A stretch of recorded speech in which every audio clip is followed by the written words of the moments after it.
Salut tout le monde, j'espère que vous êtes vraiment en forme. On se retrouve aujourd'hui pour parler encore une fois perte de poids. Je vais à chaque fois mettre en lumière un sujet. Ça vous donnera un aperçu de ce que je fais dans les coachings mindset et perte de poids. Et si vous avez envie que je vous accompagne, vous avez qu'à m'envoyer un mail et moi je me ferai un plaisir de vous répondre. Et je me ferai un plaisir encore plus grand d'enfin vous aider à en finir avec ce problème. Aujourd'hui, on va parler de quelque chose qui nous a tous touchés au moins une fois. Vous savez, cette fameuse politique du perdu pour perdu. Tant qu'à faire, je vais tout foutre en l'air. J'ai craqué sur une pizza, sur un gâteau, sur un truc. C'est bon, on est vendredi soir, tant qu'à faire, je vais envoyer le week-end dans l'air. Et lundi, vu que le lundi est un jour sacré, tout le monde le sait, lundi, je vais remettre les balances à zéro. Alors déjà, le lundi n'est pas un jour sacré, c'est un jour comme les autres. Si vous regardez cette vidéo un mercredi et que vous avez envie de commencer un rééquilibrage alimentaire, faites-le. N'attendez pas le lundi, ok?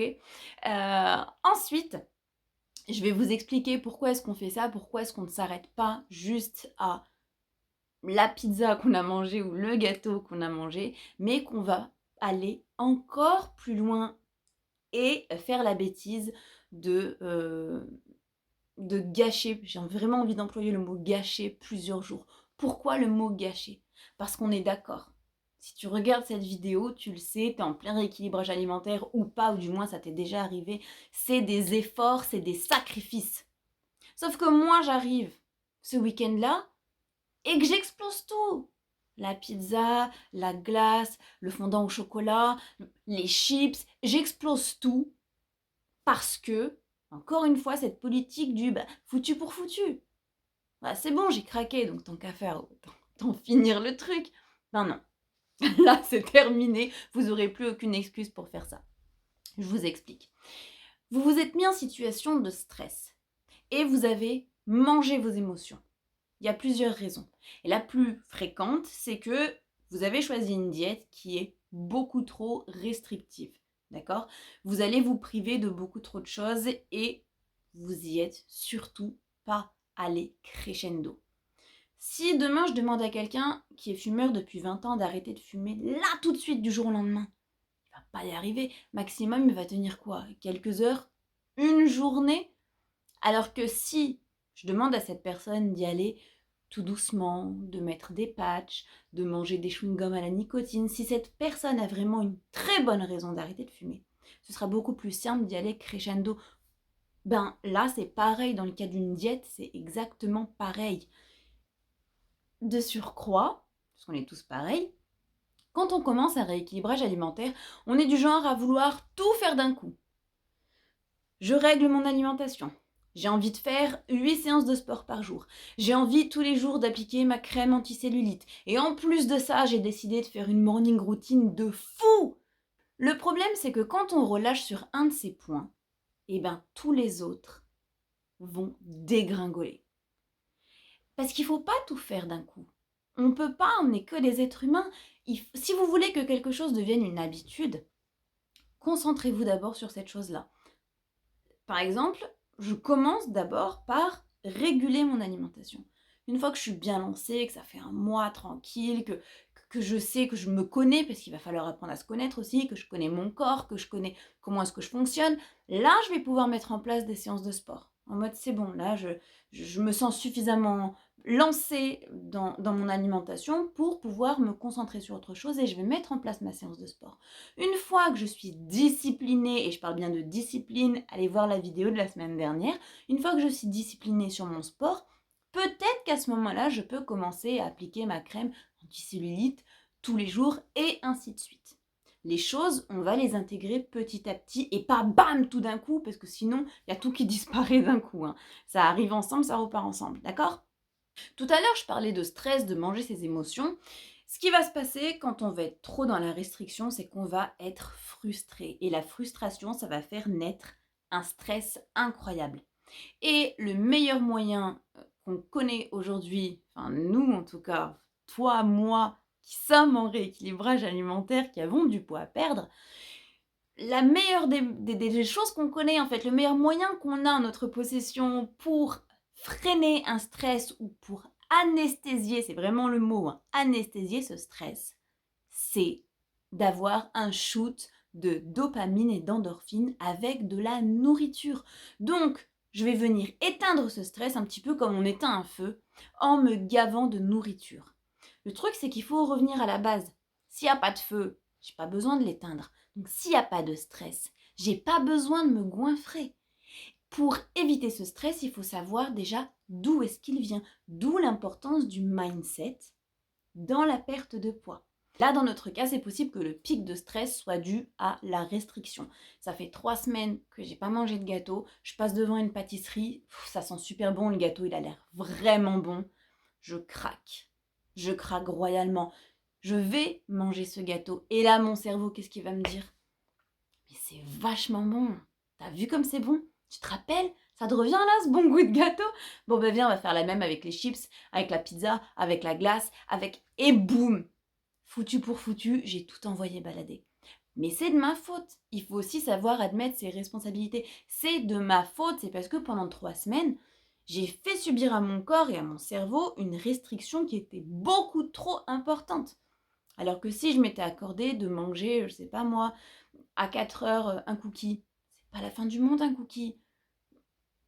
Un cookie par semaine, c'est pas la fin du monde. Ou même un cookie tous les 3 jours, c'est pas la fin du monde. J'aurais pas été dans cet état de stress. Et j'aurais pas craqué sur tout ça. Peut-être bien que je l'aurais mangé ce gâteau en passant devant la boulangerie. Et ça aurait pas été un problème, parce qu'il faut savoir se faire plaisir. Mais j'aurais pas craqué le vendredi, le samedi et le dimanche en attendant ce fameux lundi sacré où je remets les balances à zéro. Donc, faites quelque chose pour moi, s'il vous plaît. D'abord, faites-le pour vous, ensuite pensez à moi quand vous le faites. Mettez en place le facteur plaisir parce que c'est quelque chose qu'on va complètement zapper dans un rééquilibrage alimentaire ou ce qu'on appelle un régime. On va se dire, non mais là, en fait, ça fait des années que je fais n'importe quoi avec mon corps, ça fait suffisamment longtemps que je me fais plaisir, il est l'heure de tout arrêter. Et finalement, ça fonctionne pas. Donc on retombe dans cet effet yo-yo de j'ai perdu 10 kilos en un mois, j'en reprends 20, je reperds 10 kilos en un mois, j'en reprends 20 et on en est là où on en est aujourd'hui à regarder cette vidéo, d'accord? Donc vous mettez en place le facteur plaisir et vous allez apprendre à vous connaître. Je vous le disais tout à l'heure, il va falloir apprendre à se connaître. C'est la meilleure des choses que vous puissiez faire. Il faut que vous puissiez tester votre résistance, d'accord? Vous allez faire comme si vous étiez un élastique et l'élastique, il va falloir tester sa résistance. Jusqu'où est-ce que je peux tirer avant qu'il éclate? Et si je veux pas qu'il éclate, justement, il va falloir que je sache à quel moment j'arrête de tirer dessus. Vous, c'est pareil. Testez votre résistance. Si vous êtes une personne qui mange du sucre tous les jours et qu'on est ce fameux lundi où on commence à mettre son rééquilibrage alimentaire en place, est-ce que, d'après vous, c'est une bonne idée d'arrêter le sucre tout d'un coup? Non. C'est, encore une fois, comme le fumeur et la cigarette. On n'arrête pas tout d'un coup. On y va progressivement. La première et la deuxième semaine, au lieu de manger du sucre 15 fois par semaine, d'accord, je vais m'accorder une touche de sucre par jour. Et déjà, je vais être fière de moi parce que je vais être dans le contrôle. C'est-à-dire que je vais commencer déjà à mettre en place un état d'esprit plus raisonnable. Là, je suis dans quelque chose de raisonnable. Ok.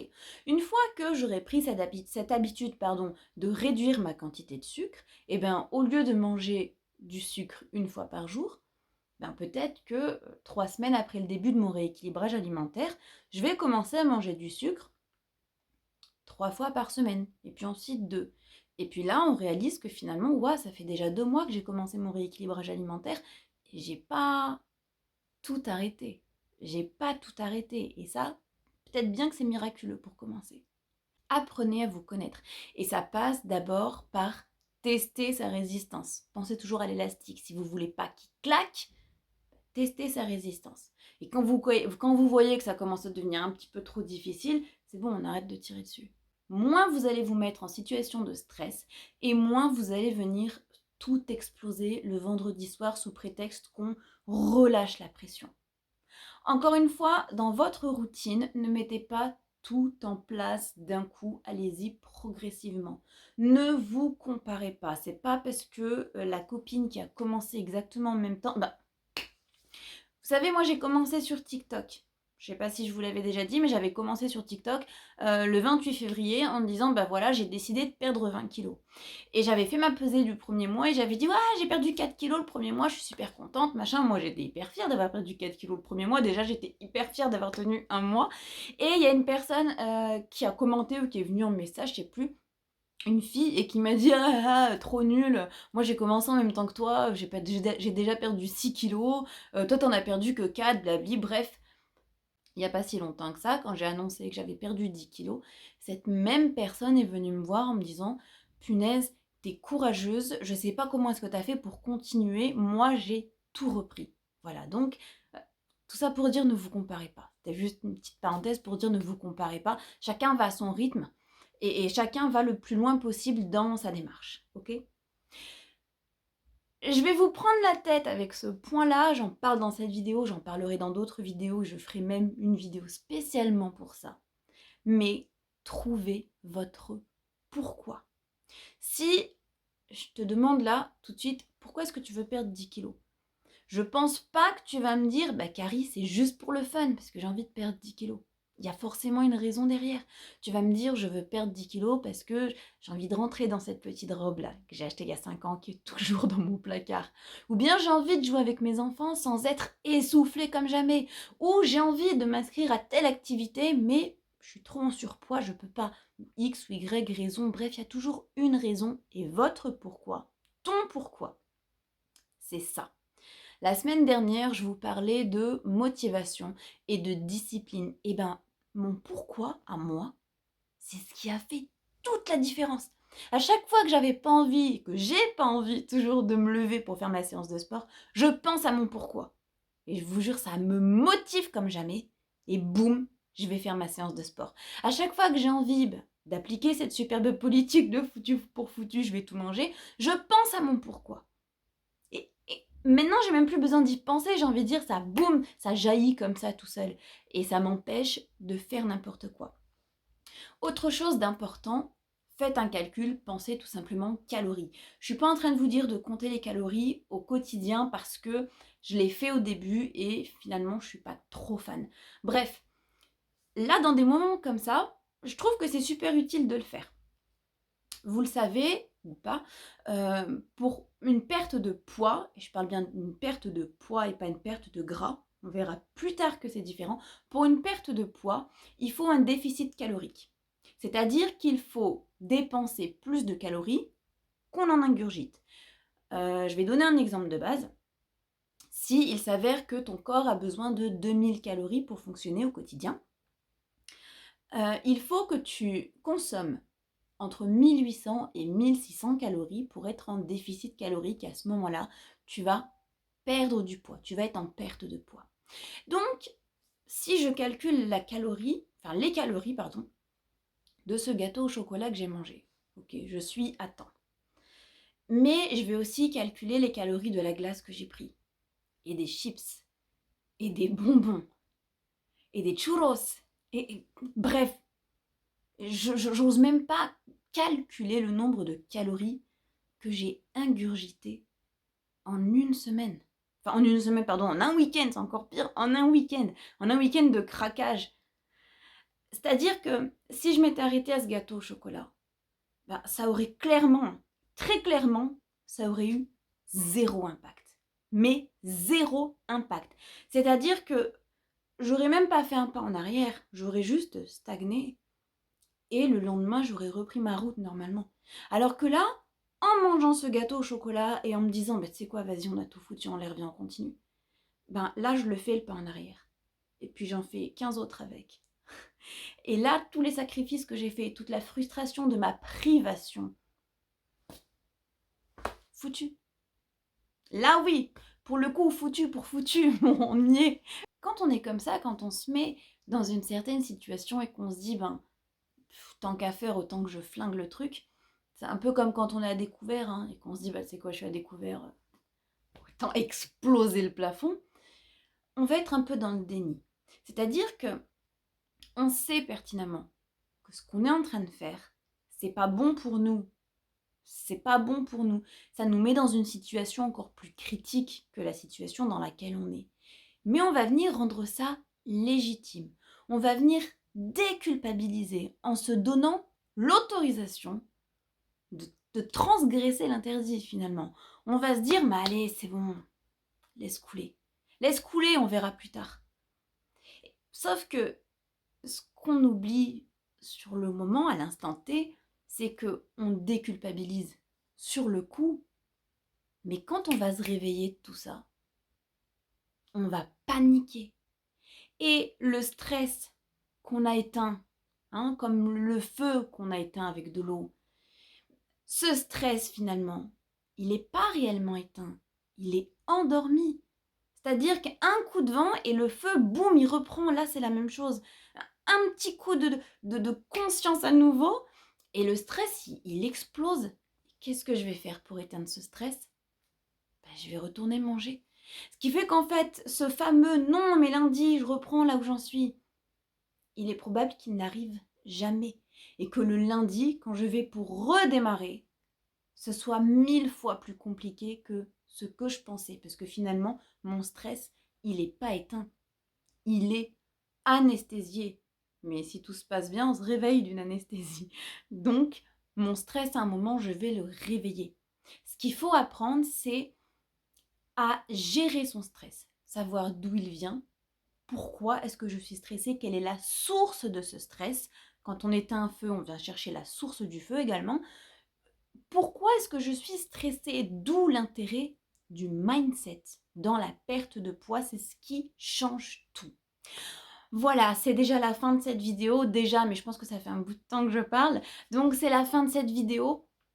Encore une fois, si vous avez envie que je vous accompagne pour pouvoir régler définitivement ce problème de perte de poids qui vous prend la tête depuis X années, vous n'hésitez surtout pas à m'envoyer un mail et je vous donnerai toutes les informations pour les inscriptions au coaching, les tarifs, comment est-ce que ça se passe, coaching de groupe ou coaching individuel, ce sera à vous de choisir.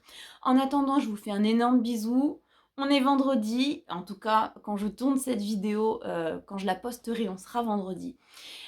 Et j'ai fait exprès de la poster à ce moment-là parce que je sais que c'est souvent le week-end qu'on va venir appliquer cette politique du foutu pour foutu, viens, on fait n'importe quoi.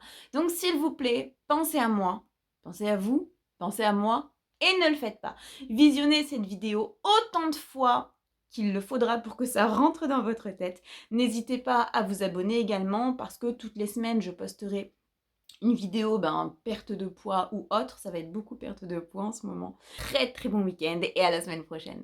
You gotta see a little clearer. Who's that woman looking right back when she's